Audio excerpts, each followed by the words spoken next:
শারদীয় দুর্গোৎসবের মহাসপ্তমীতে ভোরের আলো ফোটার আগেই শুরু হয় নবপত্রিকা স্নান, আর তার মধ্য দিয়েই দেবীর প্রাণ প্রতিষ্ঠা ও মূল পূজার আনুষ্ঠানিকতা শুরু হয়। উলুধ্বনি, শঙ্খ, ঘণ্টা আর ঢাকঢোলের বাজনায় সপ্তমী পূজা সারেন ভক্তরা। নির্বিঘ্ন পুজো উদযাপনে আইন শৃঙ্খলা পরিস্থিতি নিয়ন্ত্রণে কাজ করছে প্রশাসন। প্রতিনিধিদের তথ্য ছবিতে দেখুন ডেস্ক রিপোর্ট। ওয়ালটন এখন দেশের সীমানা পেরিয়ে পৌঁছে গিয়েছে 50টিরও বেশি দেশে। ওয়ালটন, ঘরে ঘরে, বিশ্বজুড়ে।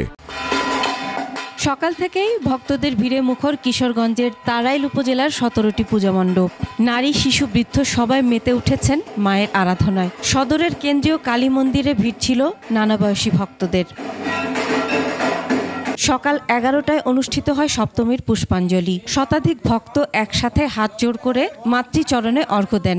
এরপরে শুরু হয় মহাসপ্তমীর মূল পূজা, অর্ঘ্য নিবেদন। ভক্তরা বলছে, মা দুর্গার কাছে তাদের প্রার্থনা পরিবার, সমাজ ও দেশ যেন ভালো থাকে। এমন সুন্দর পরিবেশে পূজা করতে পেরে খুশি তারা। সকল স্তরের পক্ষ থেকে সবাই প্রশাসনিকভাবে সহযোগিতা করে যাচ্ছে। বাবা মা, আমার পরিবারের সকলে যেন ভালো থাকে, সবাই যেন সুস্থ থাকে, আমি সেটাই চাই। আমরা সার্বিকভাবে সকল পূজা মণ্ডপগুলো সকল আইন শৃঙ্খলা বাহিনী সহ উপজেলা প্রশাসন মনিটরিং করছি। সুন্দরভাবে আমাদের পূজা অর্চনা চলছে।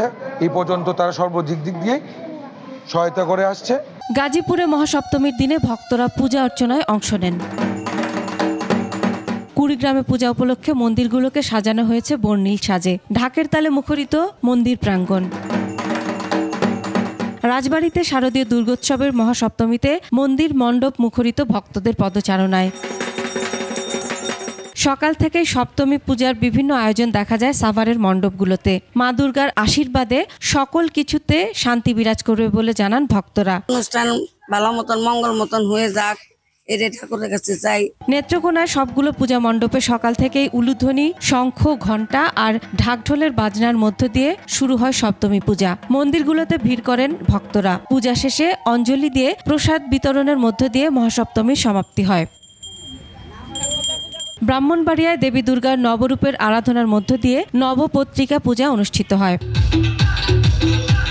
মহাসপ্তমীর সারাদিন ভোগ প্রসাদ বিতরণ হবে। সন্ধ্যায় হবে সাংস্কৃতিক অনুষ্ঠান। মণ্ডপে মণ্ডপে জ্বালানো হবে প্রদীপ। Masuma Lisa, desk report, 21 television.